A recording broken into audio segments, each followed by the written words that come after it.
Welcome to e visa. Apply, first step है pay, download. Assalamu alaikum. I'm Muhammad Jawad and you are watching The Beard Man. So today we are going to talk about the fourth country of our series, which is how to apply visa. हाँ जी, तो हम आज की इस video में चौथी country के बारे में बात करने वाले हैं कि हम उस मुल्क का वीज़ा कैसे अप्लाई कर सकते हैं, उसकी रिक्वायरमेंट्स कौन सी हैं और हमने कितनी फ़ीस अदा करनी है और घर बैठे हम उस कंट्री का ई वीज़ा कैसे हासिल कर सकते हैं। तो आज की वीडियो का हमारा टाइटल है और वो जो कंट्री है उसका नाम है how to apply Cambodian visit visa.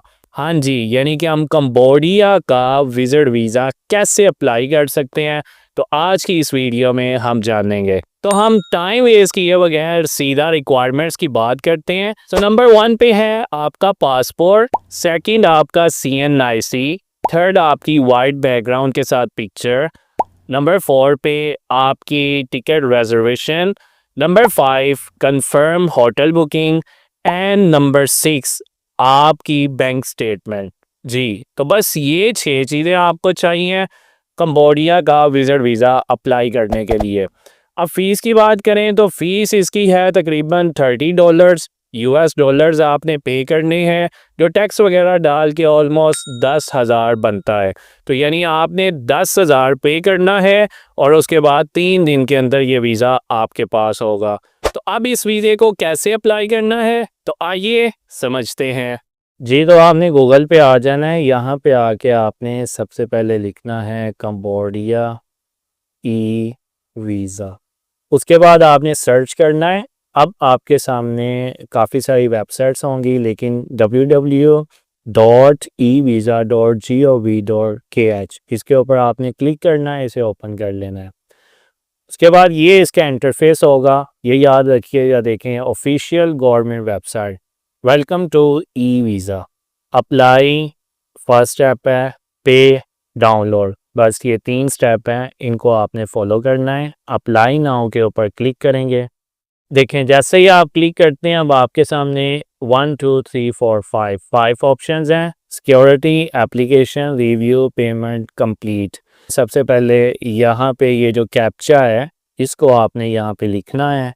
तो ये है YUTU4H और अप्लाई नाउ के ऊपर हमने क्लिक करना है। तो अब यहाँ से आपने स्कैन पासपोर्ट के ऊपर क्लिक करना है। तो ये हमने पासपोर्ट ले लिया है, इसे ओपन कर लेंगे। तो यहाँ से ये आपकी सारी की सारी इंफॉर्मेशन स्कैन कर लेगा ऑटोमेटिकली। अब ये देखें, ऑटोमेटिकली इसने सारे का सारा डेटा स्कैन कर लिया है। अब यहाँ से आप अपनी चूज़ फाइल के ऊपर क्लिक करके जो आपने पिक्चर लगानी है उसे सेलेक्ट करके ओपन भी कर सकते हैं, और यहाँ से आप अपनी तस्वीर को सेट भी कर सकते हैं। या आपके सामने मैं अपनी पिक्चर को जो है वो सेट कर रहा हूँ। तो यहाँ से आपने इसे सेट करके उसके बाद सेव के ऊपर क्लिक कर देना है। ये देखें, ये आपके सामने पिक्चर आ गई है। ये इधर जेंडर, डेट ऑफ बर्थ आपने चेक कर लेनी है, country of birth, country of nationality. यहाँ से आपने प्लीज़ वेरीफाई, इसके ऊपर आपने चेक करके सबको, और नीचे से आपने अपना यहाँ पे सर नेम, ये भी आपने देख लेना है सही लिखा हुआ है। फिर यहाँ से आपने अपना जो आपका एड्रेस है जहाँ पे आप रहते हैं वो आपने लिखना है। उसके बाद आप नीचे आएंगे तो ये आपके सामने है, ये आपने अपना गिवन नेम देख लेना है। फिर इधर से आपने अपना प्रोविंस लिखना है, आप कहाँ पे रहते हैं, और इधर आपने एड्रेस इन कंबोडिया, यानी कि आप कंबोडिया में कहाँ पे रुकेंगे वो आपने यहाँ पे अपना एड्रेस लिखना है। ठीक है, यानी जो आपकी होटल बुकिंग होगी वो आपने यहाँ पे एड्रेस अपना लिखना है। फिर इधर से आपका फ़ोन नंबर है, यहाँ पे आपकी ईमेल है, फिर आपने ईमेल कंफर्मेशन यहाँ पे देनी है। फिर इधर से आपने अपना जो ऑक्यूपेशन है उसको आपने सेलेक्ट करना है, आप टीचर हैं, फार्मर हैं, क्या हैं, वो यहाँ से आपने सेलेक्ट करना है। तो यहाँ से आप सेल्फ एम्प्लॉयड लिख सकते हैं, जो आप काम करते हैं वो। और आपने कहाँ से सुना है इसके बारे में, तो हमने ट्रैवल एजेंट से या फेसबुक से, सोशल मीडिया से, कहाँ से इसके बारे में सुना है, तो वो आपने यहाँ पे लिखना है। तो हम इधर फेसबुक लिख देते हैं। उसके बाद नीचे आएंगे आप, तो यहाँ पे पासपोर्ट टाइप आपका, ये country of passport, passport number, passport, date of issue, date of expiry, automatically सब कुछ लिखा होगा। आपने यहाँ से सिर्फ इसको चेक कर देना है। उसके बाद यहाँ पे वीज़ा टाइप के ऊपर देखें, ये टूरिस्ट वीज़ा आपको $30 में मिल रहा है और बिज़नेस वीज़ा आपको $35 में मिल रहा है। तो हम टूरिस्ट वीज़ा सेलेक्ट करेंगे।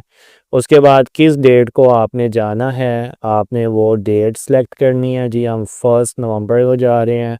और वापस आपने कब आना है, तो इधर वापसी की हम यहाँ पर डेट मेंशन करने लगी हैं। जी नवंबर 10 को हमने वापस आ जाना है।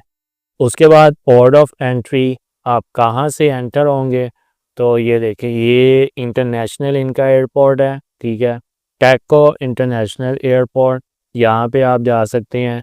या फिर ये जो इनका दूसरा सेम रीप एंगोर एयरपोर्ट, ये भी इंटरनेशनल है। या फिर एक ये इनका इंटरनेशनल है। तो हम इनमें से जहाँ पे आप जाना चाहते हैं उसको आप सेलेक्ट कर लें। अब फिर आगे जब आप आएंगे तो ये आपके सामने है स्पोर्ट डॉक्यूमेंट्स। तो इधर से आपने अपना फ़्लाइट टिकट, जो आपकी फ़्लाइट टिकट होगी उसको यहाँ से आपने सेलेक्ट करना है। तो ये हम अपनी फ़्लाइट टिकट को इसके साथ अटैच कर देते हैं। फ़्लाइट टिकट जो आप रिज़र्व करवाएंगे वो आपने इसके साथ लगानी है, ठीक है। उसके बाद जो आपकी की वापसी की जो टिकट होगी, ठीक है, वो लगानी है। ये हम उसके साथ वो अटैच कर रहे हैं। फिर इसके साथ आपने अपनी बैंक स्टेटमेंट जो होगी वो इसके साथ अटैच करनी है। ये हमने बैंक स्टेटमेंट अटैच कर दी है। उसके बाद यहाँ से आपने अपने होटल का नेम लिखना है। उसके बाद होटल का जो कॉन्टैक्ट नंबर होगा वो आपने इधर लिखना है। फिर यहाँ से हम होटल रिजर्वेशन, जो आपने कंफर्म होटल बुकिंग करवाई होगी, वो यहाँ पे अटैच करेंगे। और फिर अदर के ऊपर यहाँ पे आप अपना CNIC भी अटैच कर सकते हैं। या इसके अलावा आप जो है इधर अपनी FRC वगैरह, अगर कोई चीज़ आप मज़ीद अटैच करना चाहते हैं, पुलिस करैक्टर सर्टिफिकेट, जिससे आपको लगता है कि आपका वीज़ा ज़्यादा बेहतर हो सकता है, वो कर दें। अदरवाइज़ इतनी ज़रूरत नहीं है। उसके बाद आपने नेक्स्ट के ऊपर क्लिक करना है। उसके बाद आपके सामने कुछ इस तरह का इंटरफेस होगा जहाँ पे आपकी सारी की सारी इंफॉर्मेशन शो हो रही होगी। आपने उसे अच्छे से चेक कर लेना है। उसके बाद जब आप नीचे आएंगे तो यहाँ पे आप पढ़ लें, the amount you have paid successfully will not be refunded, कि जो आप पेमेंट दे चुके हैं वो आपको रिफ़ंड नहीं होगी। I agree with terms and condition के ऊपर क्लिक करके आपने सबमिट के ऊपर क्लिक कर देना है। अब आपके सामने ये पेमेंट मेथड है। तो यहाँ से आपने अपनी पेमेंट को पे करना है। जो आपके पास कार्ड है, वीज़ा है, मास्टर है, जो कार्ड है वो आपने सेलेक्ट करना है। वीज़ा कार्ड को हम सेलेक्ट करते हैं। उसके बाद कंफर्म के ऊपर आपने क्लिक करना है। अब यहाँ से आपने अपना कार्ड नंबर वो लिखना है। लिखने के बाद सारी डिटेल देने के बाद पे नाउ के ऊपर क्लिक करना है। तो आपकी फ़ाइल सबमिट हो जाएगी। जी, तो यहाँ पर कुछ चीज़ें ऐसी हैं जो नोट करने वाली हैं। सबसे पहले यहाँ पर वीज़ा टाइप के ऊपर आप देखेंगे तो entry type single entry only, $30 इसकी फ़ीस है। 3 मंथ्स के लिए ये होता है। और उसके बाद 1 मंथ जो है आप स्टे कर सकते हैं। और प्रोसेसिंग टाइम जो है इसका 3 बिज़नेस डेज़ है, यानी 3 दिन के अंदर आपको ये कंबोडिया का वीज़ा मिल जाता है। अगर लेट हो तो आपको 14 वर्किंग डेज़ के अंदर ये मिल ही जाएगा। उसके बाद आप नीचे देखें तो ये वीज़ा ई है, सिंगल एंट्री ओनली, ठीक है। और यानी सिंगल एंट्री है, $35 इसकी फ़ीस है, 3 माह के लिए वैलिड है, 1 मंथ आप स्टे कर सकते हैं। और प्रोसेसिंग टाइम इसका भी 3 मंथ्स जो है वो 3 बिजनेस डेज़ है, ठीक है। अब यहाँ पर आते हैं तो यहाँ पर आप देख सकते हैं गेट ई वीज़ा अप्रूवल। तो ये आप पढ़ लें। उन्होंने यहाँ पर कहा है fill in the secure online e visa form, ठीक है। ई वीज़ा हमने अप्लाई करना है। कंफर्म एंड पे, यानी कि हमने वो पे करनी है ई वीज़ा की जो फ़ी है। उसके बाद get an approval letter within 3 days, 3 दिन के अंदर हमारा वीज़ा आ जाएगा। तो हमने क्या लेके आना है, e visa certificate immigration officer को हमने शो करना है। उसके बाद all travellers are required to fill in the Cambodia e arrival, ठीक है, यानी कि वीज़ा मिलने के बाद आपने, जैसा कि हम फ़िलीपींस का भी जो है वो ई ट्रैवल करते हैं, बाकी इंडोनेशिया का अराइवल कार्ड है, तो इसी तरह इसका भी ई अराइवल है, इसको भी आपने फ़िल करना है। उसके बाद उन्होंने कहा जी उसके बाद आप कंबोडिया के अंदर एंटर हो सकते हैं। और जब हम अपनी एप्लीकेशन फ़िल करेंगे तो यहाँ पर आप देखें कि हमने जहाँ पर एयरपोर्ट को सिलेक्ट करना है तो सिर्फ 2 एयरपोर्ट उन्होंने दिए हुए हैं।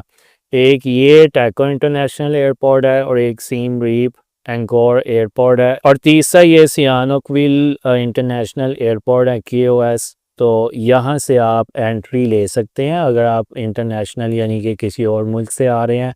अदरवाइज़ आप किसी और एयरपोर्ट को सिलेक्ट करेंगे तो आपको एंट्री नहीं मिलने वाली है, क्योंकि बाकी के ये देख रहे हैं आपके कुछ एयरपोर्ट हैं जो कि टेम्परेरी क्लोज़ हैं।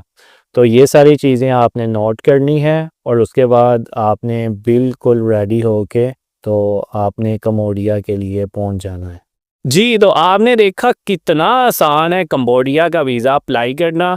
घर बैठे आप खुद ब खुद ये वीज़ा अप्लाई कर सकते हैं, कोई डिफ़िकल्टी नहीं है। अगर आप फिर भी खुद से वीज़ा अप्लाई नहीं कर सकते हैं तो आपका भाई बैठा हुआ है, ये मेरा इंस्टाग्राम है, इसके ऊपर कॉन्टैक्ट करें, इंशाल्लाह आपका वीज़ा मैं खुद अप्लाई करूँगा। तो यहाँ पर एक बात बताना चाहूँ कि जैसे आप इंडोनेशिया का अराइवल कार्ड, फ़िलीपींस का ई ट्रैवल बनाते हैं, तो इसी तरह आपने कंबोडिया का भी ई अराइवल बनाना है। तो लाजमी ये ई अराइवल बनाना है और उसके बाद आपने ट्रैवल करना है। और जब आप ट्रैवल करेंगे उसमें आपके पास आपका पासपोर्ट, आपका वीज़ा, आपके पास शो मनी होना चाहिए, कंफर्म होटल बुकिंग होनी चाहिए आपके पास। उसके बाद आपकी ट्रैवल इंश्योरेंस ये भी लाजमी करवा लें। अपने सारे डॉक्यूमेंट्स कैरी करके फिर एयरपोर्ट के ऊपर जाएं, तो इंशाल्लाह इमिग्रेशन के साथ भी आपको कोई मसला नहीं होगा। तो अगर आपको मेरी ये वीडियो ज़रा बराबर भी पसंद हैं तो भाई की वीडियो से आपको थोड़ी बहुत भी इंफॉर्मेशन मिलती है, थोड़ा बहुत भी बेनिफिट होता है, तो मेरे चैनल को सब्सक्राइब कर लें, लाइक करें, कमेंट करें, वीडियोस को दोस्तों के साथ शेयर करें। हो सकता है कि किसी बेचारे का भला हो जाए और उसके हज़ारों रुपए बच जाएं। अगर कोई इन्फॉर्मेशन चाहिए तो इंस्टाग्राम के ऊपर कॉन्टैक्ट करें, कोई सर्विसेज चाहिए तो लाजमी भाई से कॉन्टैक्ट करें। इंशाल्लाह आपका भाई पूरे लॉयल तरीके के साथ आपकी हेल्प करेगा। तो मिलते हैं नेक्स्ट वीडियो में, तब तक के लिए अल्लाह हाफिज़, अल्लाह निगहबान।